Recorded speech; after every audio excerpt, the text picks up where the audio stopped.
La generación pasada, y creo que parte de esta, a raíz de las secuelas, ha sido marcada en el cine por las sagas de Star Wars, o como decíamos en nuestro país, las Guerras de las Galaxias, la gran creación de George Lucas y producido ejecutivamente por Steven Spielberg, donde todo se trata de qué lado uno está. Finalmente, aunque es complejo porque son varios mundos que pelean, todo se trata de saber si uno está del lado de la fuerza o del lado oscuro. Esa es una frase que han utilizado inclusive los políticos, que se ha hecho viral. ¿De qué lado tú estás? Y te dicen si estás del lado oscuro o si estás del lado de la fuerza. Cuando uno habla de la vida espiritual, ya no estamos en el mundo del cine, del celuloide, donde uno tiene que decidir entre la fuerza o el lado oscuro, sino que hay que decidir del lado de los que bendicen o del lado de los que maldicen. Es una actitud continua que uno debe tomar. No es una actitud que uno toma solo cuando recibe a Cristo en el corazón, sino que uno debe tomarla para todos los avatares de la vida, para todas las decisiones. ¿De qué lado voy a estar? ¿De los que traen bendición o de los que traen maldición? ¿De los que alegran la vida de otros o de los que entristecen la vida de los que los rodean? Continuamente, en las decisiones, en la familia, en los negocios. Si nosotros maldecimos a alguien, por muy enojado que estemos, Dios se va a resistir a que estemos maldiciendo a alguien, aunque ese alguien sea una mala persona. Dios se resiste porque la maldición nos pone en oposición directa a la razón por la cual Cristo vino a morir en la cruz del Calvario. La Biblia dice en Gálatas 3:13, Pablo le escribe a la iglesia de Galacia y dice: Cristo nos redimió de la maldición de la ley, hecho por nosotros maldición. Él se hizo, Cristo, a sí mismo maldición, porque está escrito: maldito todo el que es colgado en el madero. Era una palabra mosaica, algo que estaba en la ley de Moisés, que el que estaba colgado en un madero era maldito y no podían dejarlo pasar toda la noche en un madero, porque si la sangre llegaba del cadáver de la víctima, llegaba a tocar la tierra, se consideraba que esa tierra sería maldecida. Así que había una ley de salubridad, una ley espiritual, que los colgados en un madero debían ser sacados de allí, de la cruz, antes del anochecer. ¿Y por qué? Porque maldito es aquel que es colgado en un madero. Y Cristo, siendo rey, no solo se hizo humano, sino que se maldijo a sí mismo colgándose en un madero.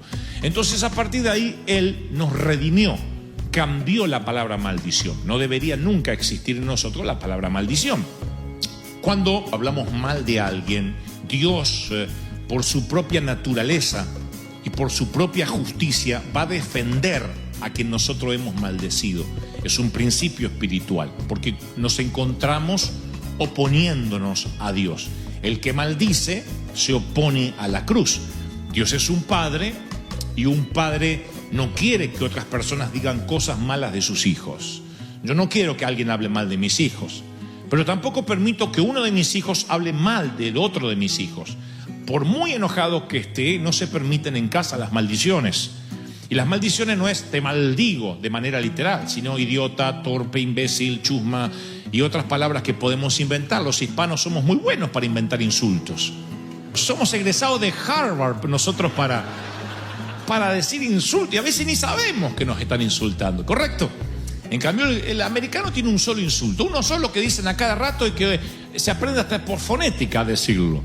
Sin embargo, nosotros tenemos muchas maneras de denigrar, de ser agresivos pasivos, de maldecir con una revoleada de ojos.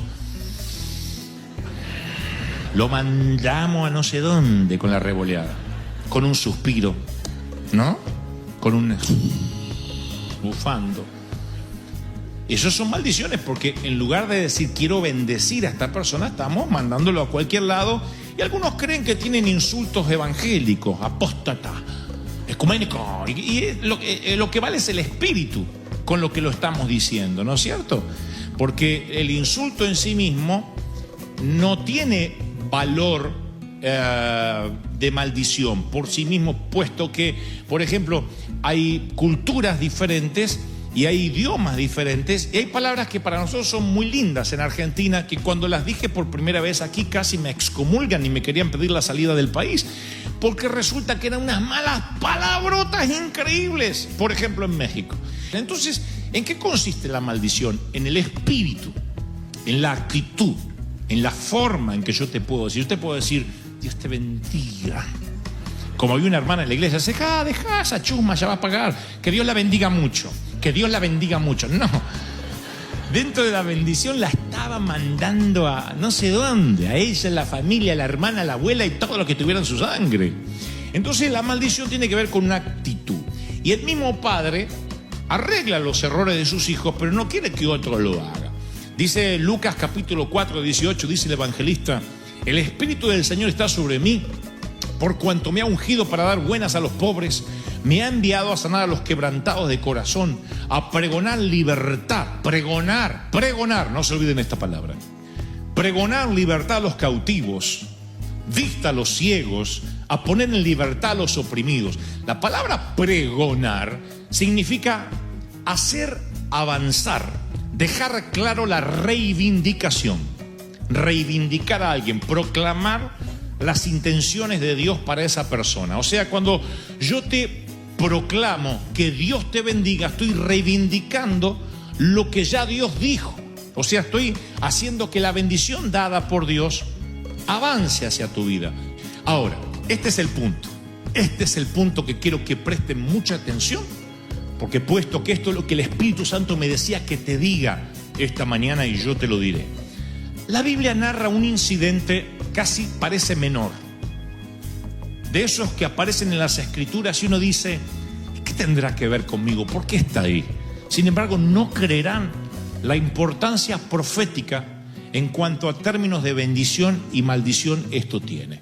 Es un incidente que está escrito en el primer libro de la Biblia, en Génesis, el capítulo 9 y el versículo 20, donde cuenta que un día Noé se emborrachó, se embriagó, se ve que le dio al tequila.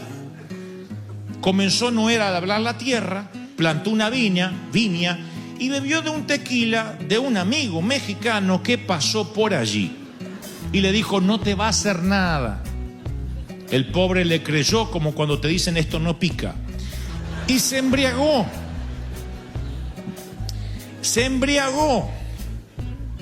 Y cuando se embriagó, no sé cómo, capaz que fue al baño, capaz que se fue a bañar, pero estaba tan borracho que se olvidó de ponerse el calzón.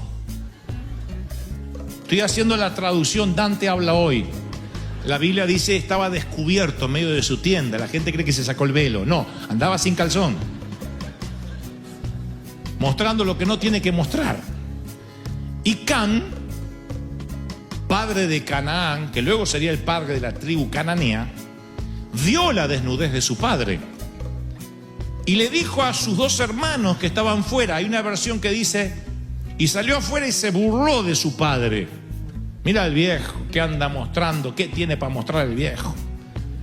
Los otros dos hermanos, Sem y Jafet, tomaron ropa rápido, la pusieron sobre sus propios hombros, o sea, se pusieron un manto sobre los hombros y andando hacia atrás, se metieron en la tienda. El viejo está desnudo ahí, diciendo, más tequila. Estos vienen para atrás, tiran el manto así y cae sobre el viejo. Entonces se dan vuelta y lo terminan de envolver. Ninguno de los dos vio la desnudez del padre, mucho menos obvio se estaban burlando. Dice que tenían vueltos sus rostros y no vieron la desnudez de su padre. Claro, uno dice, ¿y qué significancia tiene esto? Bueno, que hay dos de los hijos que parece que son muchachos de bien, que lo resolvieron de esa forma, poniéndose la ropa sobre los hombros. Otro no solo no lo cubrió, sino que salió a burlarse. Podría quedar como un incidente familiar, pero Cam, quien se burló de su padre, quien lo contó, papá anda desnudo ahí mostrándola, ese ni se imaginó que estaba poniendo en movimiento un efecto profético que iba a traer consecuencias desafortunadas para todo su linaje, para todos sus hijos, de los hijos, de los hijos, de los hijos, de los hijos, hasta hoy. Este incidente, que parece menor en la Biblia, determinó el mapa, la geografía del mundo como lo conocemos hoy. Este incidente dividió a Judea de la Arabia. Este incidente provoca a los iraquíes, los iraníes, otras naciones que hasta el día de hoy están confrontadas con Israel, un incidente oculto en una tienda familiar que no debió haber salido de ahí. ¿Por qué provoca todo este incidente en cadena o toda esta reacción en cadena? Ahora le voy a dar las pruebas, porque esto no es algo que se me ocurrió a mí. La Biblia menciona más tarde que Noé dirá: maldito sea Canaán, siervo de siervos será a sus hermanos. A causa de esto, bendito por Jehová y mi Dios sea Sem, uno de los muchachos que cubrió a su papá, y sea Canaán, la tribu que provendría del que se burló, su siervo. Engrandezca Dios a Jafet, uno de los muchachos que lo cubrió, y habita en las tiendas de Sem, y Canaán le sirva de por vida. Aquí es cuando entendemos que la Biblia está llena de principios que no pueden ser violados bajo ningún punto de vista. Paréntesis. ¿Qué es un principio? Es una ley espiritual que funciona como una ley natural. ¿Qué es una ley natural? Que yo tiro esto y se cae. Y yo, sea mundano, sea musulmán, sea evangélico, hable español o hable inglés británico, esto se va a caer cada vez que lo tire, porque hay una ley que se llama ley de ¿qué? De gravedad. Así funcionan las leyes espirituales.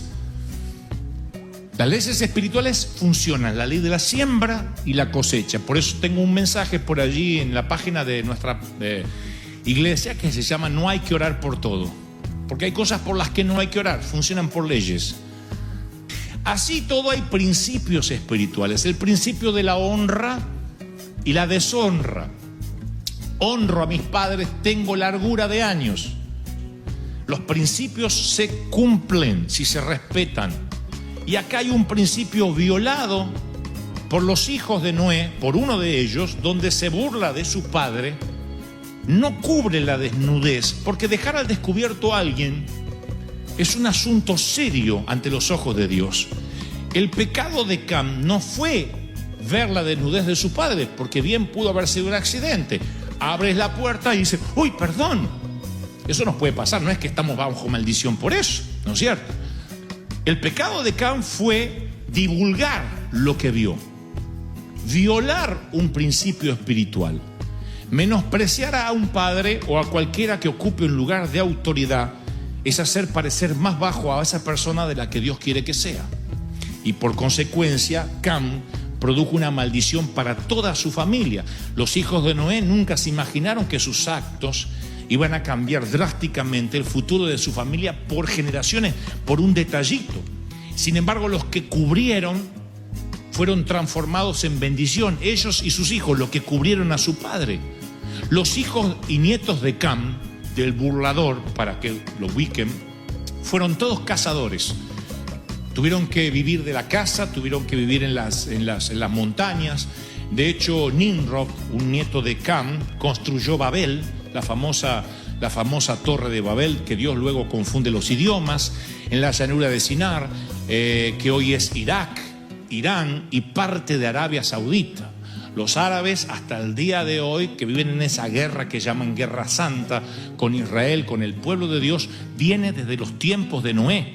Allí se dividieron las razas y allí se generó un odio ancestral que permanece hasta el día de hoy. Y si ustedes dicen: ¿y esta guerra dónde comenzó? Y uno va para atrás y va para atrás y traza una línea de puntos, llega a una pequeña tienda familiar con un hombre que se toma un par de tequilas, se desnuda, dos lo cubren, otro se burla y lo señala. Y a partir de allí uno genera maldición y se va al lado oscuro, y otro se va al lado de la fuerza. Uno se va al lado de la bendición de los que bendicen y otro se va al lado de los que maldicen. Sus hijos, los hijos de estos muchachos, adoptaron perspectivas totalmente diferentes, porque los otros hijos de Noé, los que bendijeron, los que cubrieron, tomaron toda la parte del Medio Oriente, de Canaán, de Gaza, y fueron pastores. Por muchos años ellos fueron pastores, se dedicaron a la ganadería. Los demás tuvieron que cazar, ser salvajes. Sus vidas adoptaron naturalezas diametralmente opuestas. Esto me habla de un principio, así como yo recién arrojé el celular.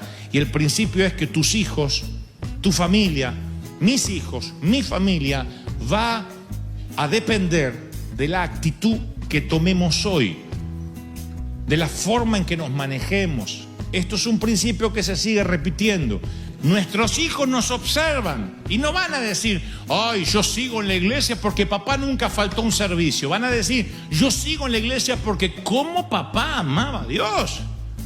Ahí es cuando nuestros hijos se vacunan contra la iglesia, porque hay algunos hijos que están vacunados contra la iglesia. Nosotros hablamos adolescentes que están esperando cumplir 18 o 21 para mandarse a mudar. Y los padres dicen, no sé qué hacer, se me va mi hijo, como si lo agarró un demonio. La universidad le hizo mal. O lo que es peor, el líder de los jóvenes no lo sabe llevar. No, es todo el efecto residual de lo que escuchó en casa, de lo que vio en casa, de lo que mamó en casa, de lo que absorbió en casa. Hay un momento que somatiza eso a la vida adulta. Y cuando yo veo y voy a la historia y digo, todo esto ocurrió ¿en dónde? En una tienda, en una carpa.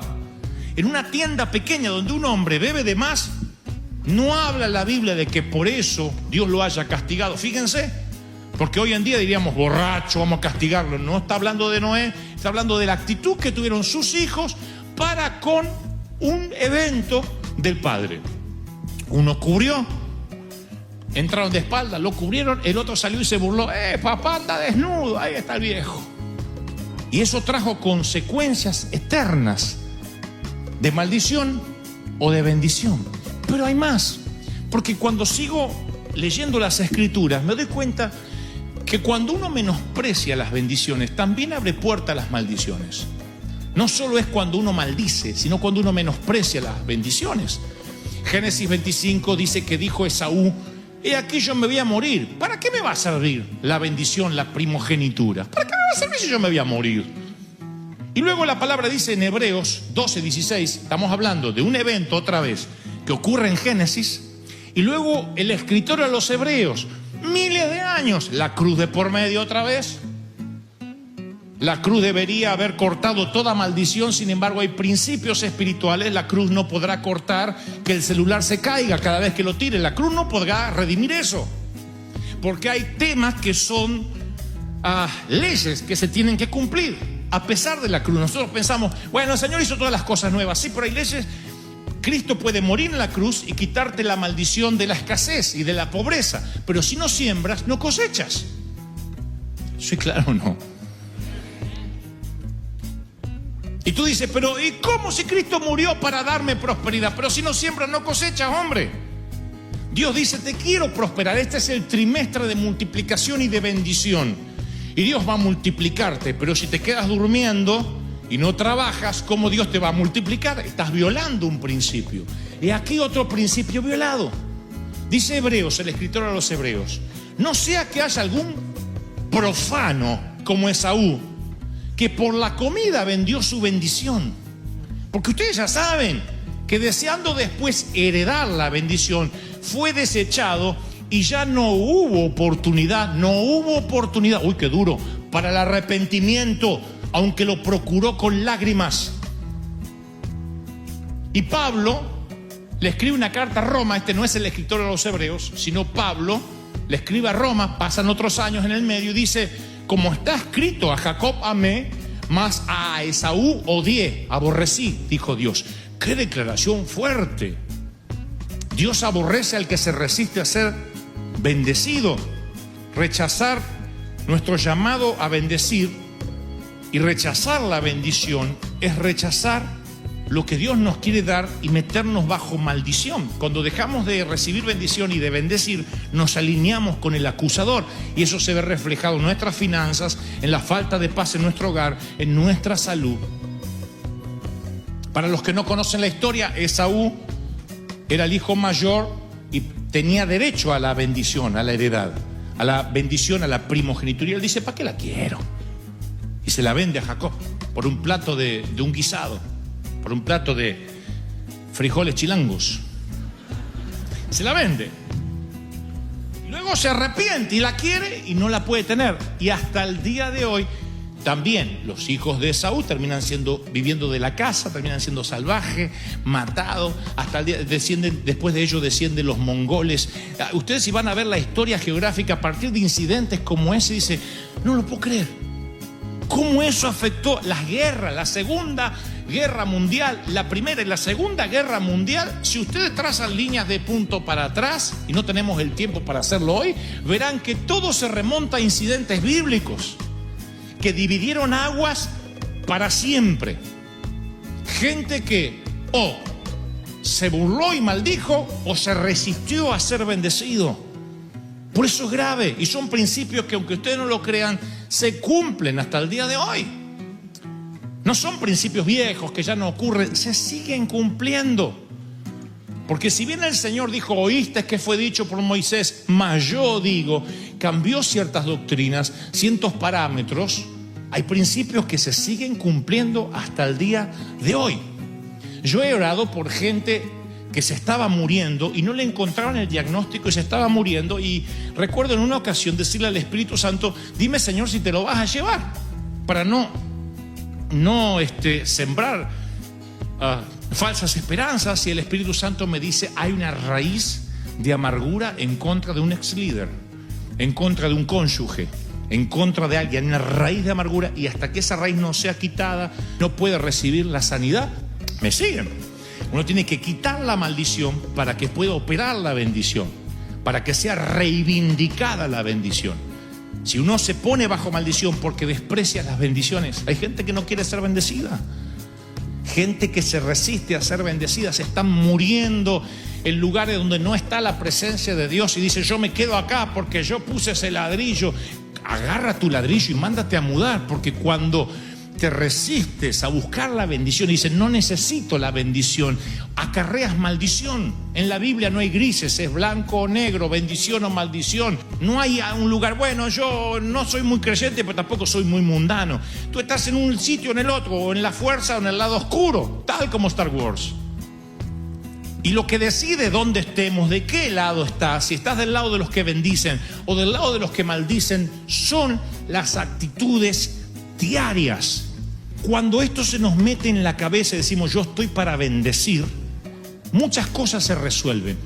A mí se me resolvió mucho en la cabeza, a mí se me aclararon las ideas. Digo, yo estoy para bendecir.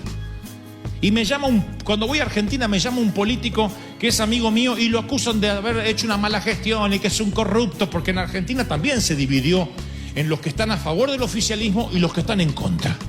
Y entró en la iglesia. Es como que acá nos pusiéramos a hablar de Hillary y de Trump. Imaginen que yo dijera, porque Trump es el hombre que Dios levantó, que ama tanto a las mujeres.